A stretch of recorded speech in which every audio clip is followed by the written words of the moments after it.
আজ আমি আপনাদের সাথে এই অসাধারণ মাসের কিছু ইতিহাস শেয়ার করতে চাই, যে মাসটি আমরা প্রত্যেকে পাবো বলে আশা করছি। আমি প্রথমে আল্লাহর কাছে এই দোয়া করে শুরু করছি যে আল্লাহ যেন আমাদেরকে এই আসন্ন মাস থেকে সর্বোচ্চ উপকার গ্রহণের তৌফিক দান করেন। তিনি যেন এই মাসটিকে আমাদের সারা বছরের হেদায়েতের ও ক্ষমা পাওয়ার উৎসে পরিণত করেন, আর এর মাধ্যমে আমাদের অন্তর যেন আল্লাহর প্রতি আরও কোমল হয়ে ওঠে এবং আমরা যেন একে অপরের প্রতি আরও সহনশীল হয়ে উঠতে পারি। কোরআন মাজিদের একমাত্র সূরা যেখানে রমজান সম্পর্কে আলোকপাত করা হয়েছে সূরাতুল বাকারা। সেই সূরার কিছু অংশ আজ আমি আপনাদের সাথে আলোচনা করতে চাই। রমজানের আয়াতটি সূরা বাকারার যে অংশে উল্লেখ করা হয়েছে তা আসলে বেশ আগে থেকে চলে আসা একটি বক্তব্যের বর্ধিতাংশ। এই বক্তব্যটি আসলে আদম আলাইহিসসালামের আলোচনা দিয়ে শুরু হয়েছে। আল্লাহর এই অসাধারণ সৃষ্টি আদম আলাইহিসসালাম, আল্লাহ এমনকি ফেরেশতাদেরও বলেছিলেন তার এই বিস্ময়কর সৃষ্টিকে সেজদা করার জন্য। এই অসাধারণ সৃষ্টিকে জান্নাতে বসবাসের সুযোগ দেওয়া হয়েছিল। সব কিছুর শেষে আমরা যেখানে ফেরত যেতে চাই এই বিষয়টা উপলব্ধি করা গুরুত্বপূর্ণ, কারণ আল্লাহ বলছেন ওয়ারিসুন উলাইকা হুমুল ওয়ারিসুন আল্লাযীনা ইয়ারিসুন আল ফিরদাউস হুম ফিহা খালিদুন। তারা শীতল ছায়াময় উদ্যানের উত্তরাধিকার লাভ করবে এবং তাতে তারা চিরকাল থাকবে। উত্তরাধিকার মানে আপনার পূর্বপুরুষরা এটার মালিক ছিল, এটাই অর্থ। সেই জান্নাতের বাসস্থান আমাদের পিতা আদম আলাইহিসসালামকে দেয়া হয়েছিল, আর সেখান থেকেই মানবজাতির যাত্রা শুরু। তাই আমরা যখন জান্নাতে ফেরত যাব, আমরা আসলে সেটা উত্তরাধিকার সূত্রে লাভ করব, যা ইতিমধ্যে আমাদেরকে দেওয়ার কথা ছিল। আমরা সবাই জানি যে দুনিয়াতে এক ধরনের কিছু অর্থ সম্পদ আছে যা আপনাকে পরিশ্রম করে অর্জন করতে হবে, আবার অন্য ধরনের কিছু অর্থ সম্পদ আছে যা আমরা পারিবারিক সূত্রে পেয়ে থাকি। সেটা হতে পারে কোনো জায়গা জমি, টাকা পয়সা, গাড়ি বা স্বর্ণালঙ্কার, যা আপনি উত্তরাধিকার সূত্রে পেয়েছেন। জান্নাতের ক্ষেত্রে ব্যাপারটা উভয় রকমের। এটা আমাদের পিতাকে দেয়া হয়েছিল, তাই আমরা এর উত্তরাধিকার পাবো। আবার একই সময়ে আমরা যদি এর জন্য পরিশ্রম না করি তাহলে আমরা এটা পাবো না। এটা একই সময় উভয় রকমের। যাই হোক, আল্লাহ আদম আলাইহিসসালামকে এই অসাধারণ উপহার দিয়েছিলেন।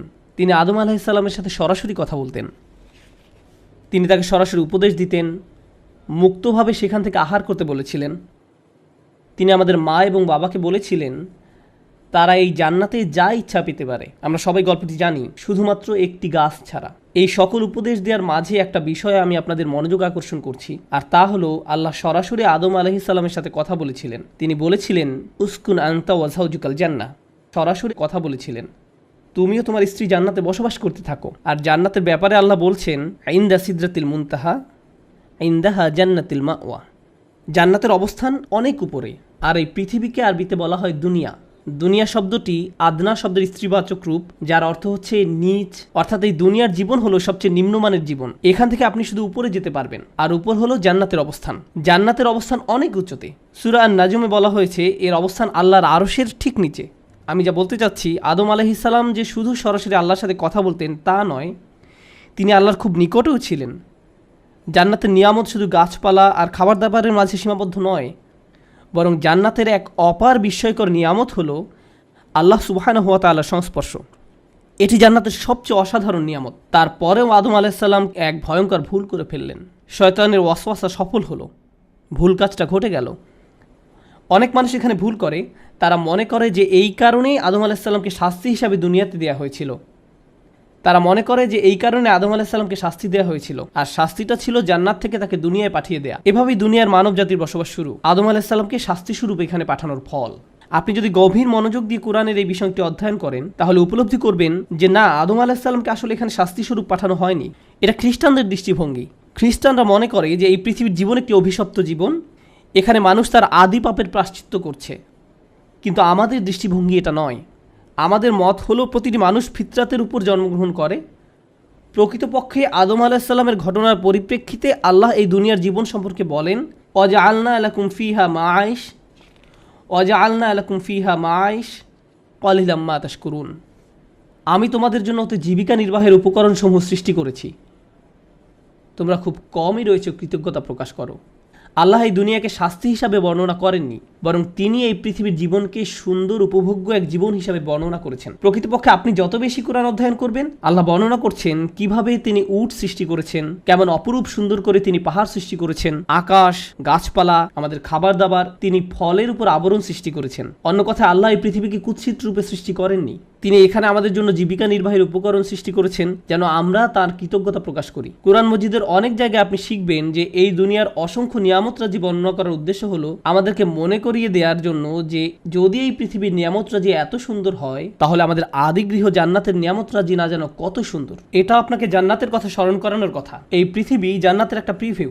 যদিও জান্নাত কল্পনাতীত সুন্দর, কিন্তু কিছু কিছু বিষয় দুনিয়ার সাথে সাদৃশ্যপূর্ণ। আল্লাহ জান্নাতের গাছপালার কথা বর্ণনা করেছেন। এখন আমি আপনি গাছপালা কিভাবে চিনব যদি আল্লাহ দুনিয়াতে গাছপালা না দিতেন? তিনি জান্নাতের নদী, মধু, দুধ, পাখির গোশত সম্পর্কে বলেছেন কোরআনে। আপনি কখনোই এই নিয়ামতগুলোর কদর করতে পারতেন না যদি এখানে তার কিছুটা স্বাদ না পেতেন।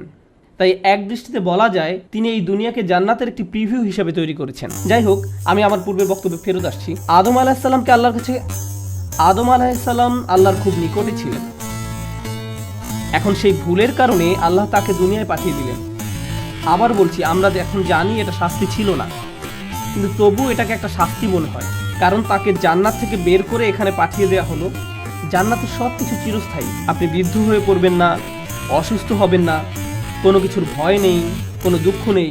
আর এখানে লাকাদ খলাকনাল ইনসানা ফি কাবাদ, নিশ্চয়ই আমি মানুষকে শ্রমনির্ভর রূপে সৃষ্টি করেছি। মানুষ এখানে ক্ষুধার কষ্ট পাবে, অসুস্থ হবে, দুর্বল হবে, পরিশ্রম করতে হবে, কোনো সমস্যা ছাড়া থাকা যাবে না। এই পৃথিবী সমস্যায় পরিপূর্ণ, এটা এমনই। এই পৃথিবী সুন্দর হলেও আমাদের প্রত্যেকেরই জীবনে কোনো না কোনো সমস্যা রয়েছে। একটু কল্পনা করুন, আদম আলাহিসাল্লামের কেমন খারাপ লাগতো যখন তিনি ভাবতেন যে তিনি আল্লাহর কত নিকটে ছিলেন, আর এখন তিনি আল্লাহ সুবহানাহু ওয়া তাআলা থেকে কত দূরে রয়েছেন। তাকে এত বেশি সম্মান এবং মর্যাদা দেওয়া হয় যে ফেরেশতাদের পর্যন্ত নির্দেশ দেওয়া হয়েছিল তাকে সিজদা করার জন্য। আর এখন তিনি এই পৃথিবীতে, যে আয়াতে তাকে পৃথিবীতে নেমে আসার জন্য বলা হয় ইহবিতু মিনহা জামিআ, এখানে আমাদের পিতা আদম আলাইহিসসালাম, মা হাওয়া আলাইহিসসালাম, ইবলিশ তিনজনকেই নিচে নেমে যাওয়ার জন্য বলা হয়। অর্থাৎ এখন আমাকে এই জায়গায় ইবলিশের সাথে শেয়ার করতে হবে। আমি ফেরেশতাদের সাথে থাকতাম, আর এখন ইবলিশ এবং তার চেলাচামুন্ডদের সাথে থাকতে হবে। আমার অবস্থানটা কেমন হয়ে গেল? এটা অপমানকর। তার উপর তিনি আল্লাহ আযজা ওয়া জাল্লা থেকে দূরে থাকার বেদনা অনুভব করতেন। আল্লাহ তাকে এভাবে পাঠিয়ে দেওয়ার সময় বললেন, তোমার এবং তোমার সন্তানদের কিন্তু আবার উপরে উঠে আসার সুযোগ রয়েছে। তাই আল্লাহ তাআলা তাকে বললেন, ফা ইম্মা ইয়াতিয়ান্নাকুম মিন্নি হুদান ফামান তাবিআ হুদায়া ফালা খাউফুন আলাইহিম ওয়ালা হুম ইয়াহজানুন। অতঃপর যখন আমার পক্ষ থেকে তোমাদের কাছে কোনো হিদায়েত আসবে, তখন যারা আমার হিদায়েত অনুসরণ করবে তাদের কোনো ভয় নেই।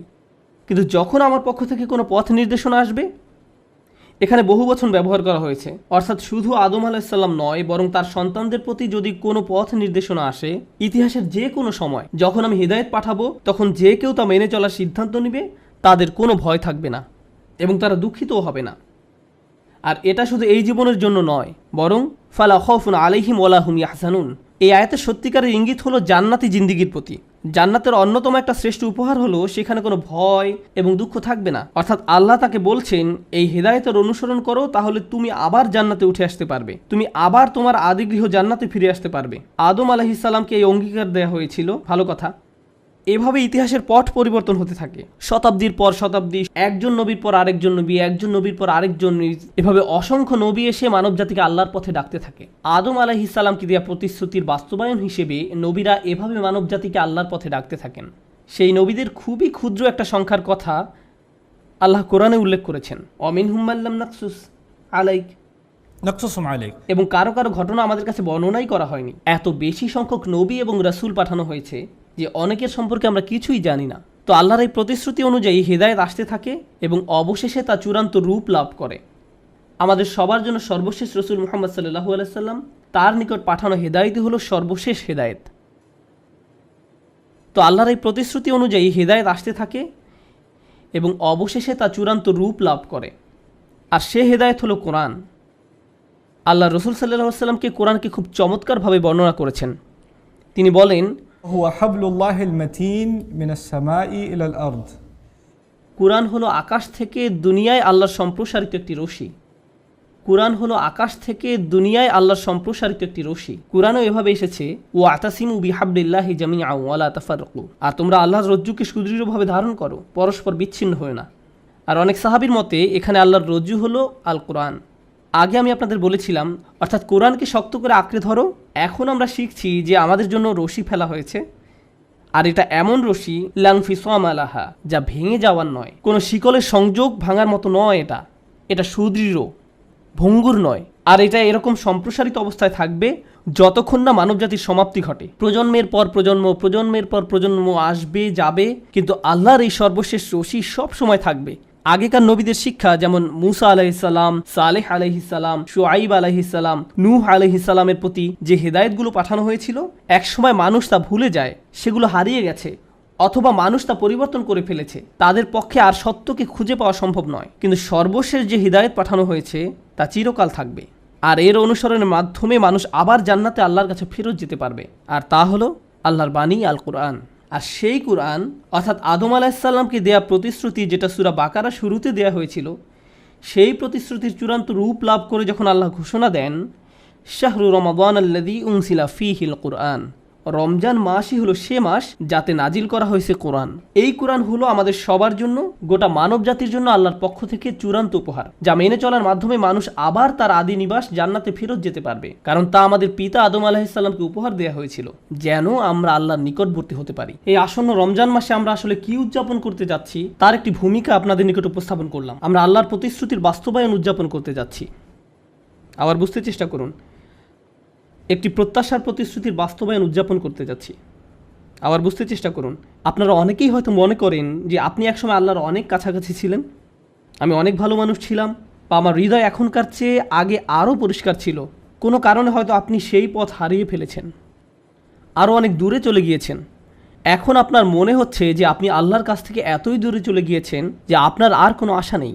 শয়তানের ধোকায় পড়ে আপনি একদম হারিয়ে গেছেন। আর আমি আপনাকে এটা বলতে পারি, আপনি বা আমি আল্লাহর কাছ থেকে নিজেদের যতই দূরে মনে করি না কেন, আল্লাহ প্রথম যেই মানুষটিকে জান্নাত থেকে দুনিয়ায় পাঠিয়ে দিলেন, সেই দূরত্বের সাথে আমাদের এই দূরত্বের কোনোই তুলনা চলে না। সেটা খুবই বড় ডিমোশন ছিল। এমন একজন যিনি আল্লাহর এত নিকটে ছিলেন যে আল্লাহ সরাসরি তাঁর সাথে কথা বলতেন। তারপর আল্লাহ তাকে বললেন, তোমার সাথে আর সরাসরি কথা বলবো না, এখন থেকে তোমার সাথে ওহী পাঠানোর মাধ্যমে কথা বলবো। এত বড় ডিমোশন সত্ত্বেও তার আশা ছিল যে আল্লাহর পাঠানো ওহীর মাধ্যমে আমি আবার আল্লাহর কাছাকাছি যেতে পারবো। কোরআন আপনাকে জাহান্নামে পাঠাতে আসেনি। কোরআন তো বলছে না যে আপনার কোনো আশা নেই। কোরআন আল্লাহর প্রতিজ্ঞা যে আমরা যতই ভুল করি বা আল্লাহর কাছ থেকে দূরে চলে যাই না কেন, আমরা আমাদের আদি পিতা আদম আলাইহিস সালামের মতো হব এবং তওবা করে ফিরে আসব। আমরা আমাদের আদি পিতা আদম আলাইহিস সালামের মতো হব। আমরা কখনোই ইবলিসের মতো হব না। ইবলিস আর আরবিতে আবলাসা ক্রিয়ার একটা অর্থ হলো আশা ছেড়ে দেয়া। আমরা নিজেদের মাঝে আশা ধরে রাখব, আমরা নিরাশ হব না। আর যখন আপনি নিজেকে বলতে থাকেন যে আপনার জীবনের কোনো অর্থ নেই, আপনি খারাপ মানুষ, আমার কী বা আর করার আছে, আপনি যখন এমনটা বলা শুরু করেন, তখন আপনি আসলে ইবলিসের সুন্নত বা পথ অনুসরণ করেন। সে নিজেকে শয়তান হিসেবেই মেনে নিয়েছে, কিন্তু মানুষদের সুযোগ দেয়া হয়েছে। আমরা ভুল করবই। কুল্লু বানি আদম খাত্তাউন, আদম সন্তানরা প্রতিনিয়ত ভুল করে। খাত্তাউন শব্দটি খতিউন থেকে আসলে আলাদা। রাসূল সাল্লাল্লাহু আলাইহি ওয়াসাল্লাম বলছেন যে আমরা ভুল করতে থাকবো, কেবল একবার না, ভুল করাতে যেন আমরা আসক্ত। খাত্তাউন শব্দটি খতিউন থেকে আসলে আলাদা। আর তারপরে ভুল করতে থাকা মানুষগুলোর মধ্যে তারাই উত্তম যারা আল্লাহর কাছে বারবার ফিরে আসতে থাকে। এই মাসে আমরা আল্লাহর নিকট প্রত্যাবর্তন করার সুযোগ উদযাপন করব, কারণ এই মাসে আল্লাহ তার দড়ি দুনিয়াতে ফেলেছিলেন, কোরআন নাজিল করেছিলেন, যা সব সময় আমাদেরকে তার সাথে সম্পর্ক যুক্ত রাখে। যখন আপনি কাউকে খুব মিস করেন, আপনি তাকে কল দিতে চান, তার কণ্ঠ শুনতে চান। মৃত কাউকে আপনি যখন মিস করেন, তখন হয়তো তার কোনো ভিডিও ছেড়ে দেন, হয়তো আপনার মারা যাওয়া বাচ্চার হাসি দেখার বা আপনার বাবা মায়ের কথোপকথনের কোনো ভিডিও দেখেন। মানুষের যখন প্রিয় কারো স্মৃতি মনে পড়ে, সে তার সাথে কথা বলার জন্য উদ্গ্রীব হয়ে পড়ে। আল্লাহর কাছ থেকে আমরা যদি দূরে চলে যাই, তখনই আমাদের তার সাথে কথা বলা আরও বেশি প্রয়োজন। আমরা তার কথা শুনতে চাই, আর সেটি হলো আল্লাহ আমাদের দিয়েছেন। এই রমজান মাস জীবনের এক মহা সুযোগ। এই মাসটি এতই সুন্দর যে যেই ইবলিসের কারণে আদম আলাইহিস সালাম ভুল করেছিলেন, এই মাসে আল্লাহ তাকেও শিকল দিয়ে আটকে রাখেন, শয়তানকে সরিয়ে রাখেন, যেন আমরা বিভ্রান্ত না হই। এখন আল্লাহর কালাম এবং আমাদের মাঝে আর কোনো বাধা নেই। ফলে আমরা সহজেই কোরআনের সাথে যুক্ত হতে পারবো। সুবহানাল্লাহ।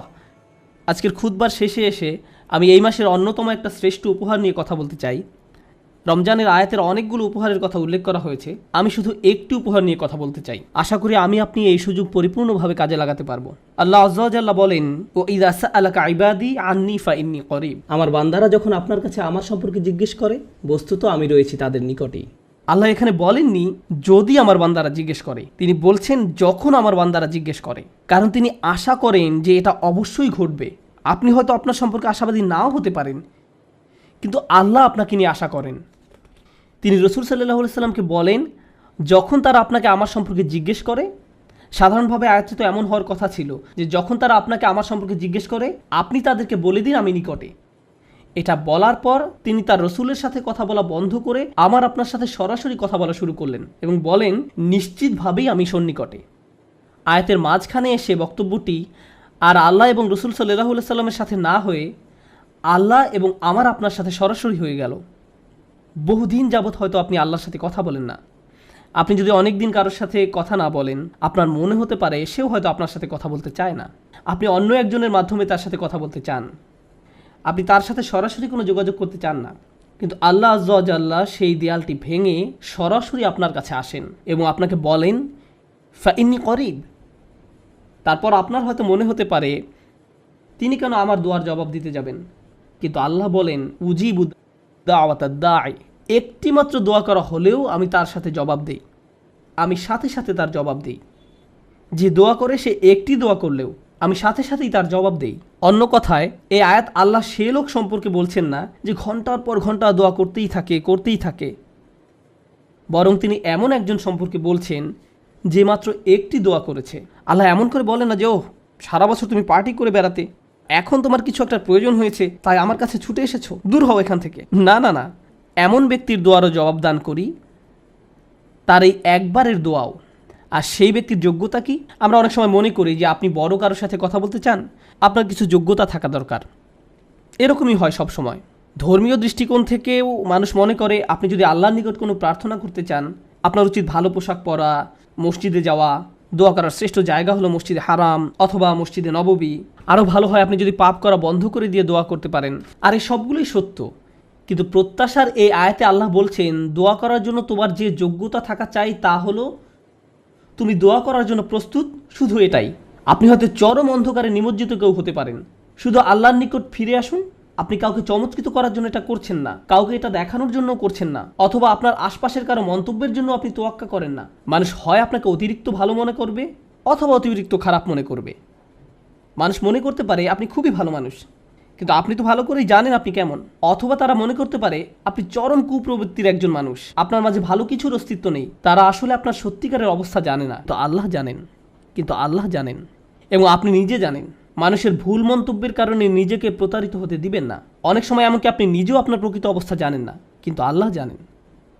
লোকে আপনার সম্পর্কে ভালো বা মন্দ যাই বলুক না কেন, এর প্রতি কোনো গুরুত্ব দিবেন না। আপনি শুধু আল্লাহর নিকট ফিরে আসুন এবং তার নিকট দোয়া করুন। আশেপাশের সব কোলাহল ভুলে যান। আর যখনই আপনি দোয়া করবেন, إذا دعان আল্লাহ সাথে সাথেই তার জবাব দিবেন। এ একটি রমাদান প্রসঙ্গে, বিশেষ করে আল্লাহ যেহেতু রমজান মাসে কোরআন প্রেরণ করেছেন, তাই এই মাসে তাকে ডাকতে থাকুন, আল্লাহর কাছে বিভিন্ন জিনিস চাইতে থাকুন, আল্লাহর সাথে কথা বলুন। এই মাসে তাকে ডাকতে থাকুন,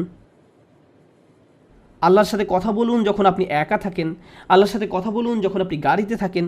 আপনাকে আরবিতে কথা বলতে হবে না, তার সাথে পাঞ্জাবি, বাংলা, ইংরেজি যে কোনো ভাষায় আপনি কথা বলতে পারেন। আপনাকে তার সাথে বইয়ের ভাষায় কথা বলতে হবে না, সাধারণ কথ্য ভাষায় কথা বলতে পারেন। আল্লাহ সব ভাষা বুঝেন। আপনি যদি কোরআনের ভাষায় কথা বলতে না পারেন, সমস্যা নেই। আল্লাহ আপনার নিকট থেকে সর্বপ্রথম যে বিষয়টা চান তা হলো তার সাথে আপনি যোগাযোগ করুন, তার সাথে কথা বলুন, তাকে ডাকুন। কতজন মানুষ আসলে আল্লাহকে ডাকে, তার সাথে কথা বলে, তার নিকট কাকুতি মিনতি করে, কান্নাকাটি করে। এভাবে একা একা আল্লাহর সাথে কথা বলার সময় কেউ দেখে ফেলবে ভেবে আমরা বিব্রত বোধ করি। আল্লাহর সাথে কথা বলুন যখন আপনি গাড়িতে থাকেন। মানুষ ভাবতে পারে আমার হয়তো মাথায় সমস্যা আছে।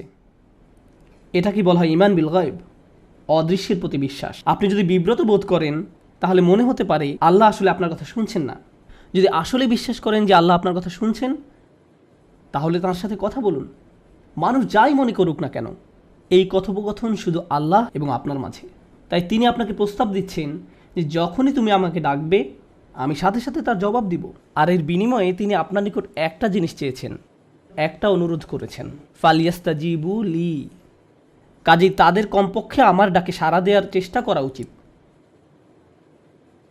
আপনি আল্লাহর সাথে কথা বলছেন আর আল্লাহ বলছেন, হ্যাঁ আমি তোমার ডাকে সাড়া দিব, কিন্তু তোমারও আমার ডাকে সাড়া দেওয়া উচিত, বা অন্তত সাড়া দেওয়ার চেষ্টা করা উচিত। তিনি বলেননি সাড়া দাও, তিনি বলছেন সাড়া দেওয়ার চেষ্টা করো। ইস্তিজাবা, তুমি সাড়া দেওয়ার চেষ্টা করছো, এটা অন্তত আমাকে দেখাও। এখন আপনি যদি কারো ডাকে সাড়া দিতে চান, প্রথমত আপনাকে তার ডাক শুনতে হবে। কারো ডাক শুনতে না পেলে আপনার পক্ষে তো তার ডাকে সাড়া দেওয়া সম্ভব নয়। যদি কোনো প্রশ্ন করা না হয় তাহলে তার জবাব দেওয়ার কথা আসে না। সুতরাং আল্লাহ যেহেতু আপনাকে সাড়া দিতে বলেছেন, তার মানে তিনি আপনাকে প্রথমে তার কথা শুনতে বলছেন। কিন্তু কিভাবে আপনি আল্লাহর কথা শুনবেন? আর সেটা হলো আল কোরআন।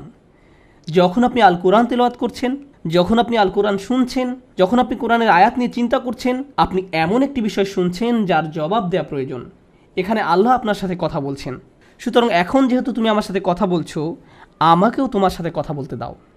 তুমি চাও যে আমি তোমার ডাকে সাড়া দেই, তাহলে তোমারও উচিত আমার ডাকে সাড়া দেয়া। এই আলোচনা থেকে আমরা বুঝতে পারি কোরআন আসলে মূলত একজন প্রভু আর তার দাসদের মাঝে কথোপকথন। দোয়া হলো যখন আমরা আল্লাহর সাথে কথা বলি, আর কোরআন হলো যখন আল্লাহ আমাদের সাথে কথা বলেন। বিষয়টা খুবই চমৎকার। এভাবে একটি কথোপকথনের পূর্ণতা আসে। এক পক্ষ থেকে হলে তো হবে না, উভয় পক্ষ থেকে হতে হবে। আমাদেরকে আল্লাহর কথা শুনতে হবে, তাহলে আল্লাহ আমাদের ডাকে সাড়া দিবেন। ওয়ালিউমিনু বি, নিঃসংশয় বিশ্বাস করতে হবে। লাআল্লাহুম ইয়ারশুদুন। এখন আমরা আমাদের জীবনে ঠিক করার এক অত্যাবশ্যক উপাদান সম্পর্কে শিখছি। কিভাবে আমি আমার জীবন ঠিক করব? আপনি কিভাবে আপনার জীবন ঠিক করবেন? উত্তর হলো আল্লাহর সাথে সত্যিকার অর্থে কথোপকথনে মিলিত হওয়ার মাধ্যমে। আমি তার সাথে কথা বলবো, তিনিও আমার সাথে কথা বলবেন। আমি তার সাথে কথা বলবো আমার দোয়ার মাধ্যমে, আমার অনুরোধের মাধ্যমে, আমার মিনতির মাধ্যমে। আমি তার সাথে কথা বলবো আমার দোয়ার মাধ্যমে, তার নিকট আমার অপরাধগুলো স্বীকার করার মাধ্যমে, আমার দুর্বলতার স্বীকার করার মাধ্যমে, সামনে কিভাবে আমি আরও ভালো করব তা উল্লেখ করার মাধ্যমে। আমি আশাবাদী যে যখন আমি তার সাথে সাক্ষাৎ লাভ করব, এবং আমি আরও আশাবাদী যে তিনি আমার পাপগুলো ক্ষমা করে দিবেন। এর সবগুলোই তার সাথে আমার আলাপ। আর যখন তিনি আমার সাথে কথা বলেন, প্রসঙ্গত তিনি শুধু আপনাকে উপদেশ দান করেন না, তিনি আপনাকে আশাও দেখান। তিনি আপনাকে কৃতজ্ঞ হতে শেখান। তিনি আপনাকে সচেতন এবং সতর্ক করেন। তিনি আপনাকে আপনার চারপাশের মানুষ সম্পর্কে সচেতন করেন এবং কিভাবে তাদের সাথে আচরণ করতে হবে তা শেখান। তিনি বাস্তবতা সম্পর্কে আপনার চোখ খুলে দেন। এই কথোপকথন জীবনকে সঠিক পথ দেখিয়ে দিবে। অনেক মানুষের এমন হয়, যখন সে সমস্যায় পতিত হয়, কারোর সাথে কথা বলা তার জরুরি হয়ে পড়ে। এই আয়াতগুলো আমাদের বলছে যে রমজানের এই 30 দিন হলো আল্লাহর সাথে কথা বলার মোক্ষম সময়। আপনি যদি এটা করতে পারেন, কেউ হয়তো রাত্রিবেলা কাজ করেন, আপনার পক্ষে হয়তো তারাবির নামাজে উপস্থিত হওয়া সম্ভব নয়, কারো অন্য কোনো সমস্যার কারণে হয়তো মসজিদে উপস্থিত হওয়া সম্ভব নয়, কারো পরীক্ষা থাকতে পারে, বা এই সেমিস্টারে হয়তো অনেকগুলো কোর্স নিয়েছেন, তাই রমজানও আপনি অনেক ব্যস্ত থাকবেন। আপনাদের কারোর জন্য সময়টা সহজ হবে না, হয়তো ব্যস্ত থাকবেন। আপনাদের মধ্যে যারা ইবাদতে অতিরিক্ত সময় ব্যয় করতে পারবেন, সেটা তাদের জন্য উত্তম। আর যারা পারবেন না, তারা আল্লাহর সাথে এই কথোপকথনের ধারণাকে উপলব্ধি করুন। রমজান শুধুমাত্র উপোস থাকা নয়, বরং আল্লাহর দেখানো পদ্ধতিতে তার সাথে আবার যোগাযোগ করা এবং তার সাথে বন্ধন তৈরি করাও রমজানের উদ্দেশ্য। আল্লাহ আমাদেরকে তাদের অন্তর্ভুক্ত করুন যারা তার সাথে সরাসরি কথা বলে, এবং আল্লাহ সুবহানাহু ওয়া তাআলা তার বইয়ের মাধ্যমে যাদের সাথে কথা বলেন। বারাকাল্লাহু লি ওয়া লাকুম। আসসালামু আলাইকুম ওয়া রাহমাতুল্লাহ।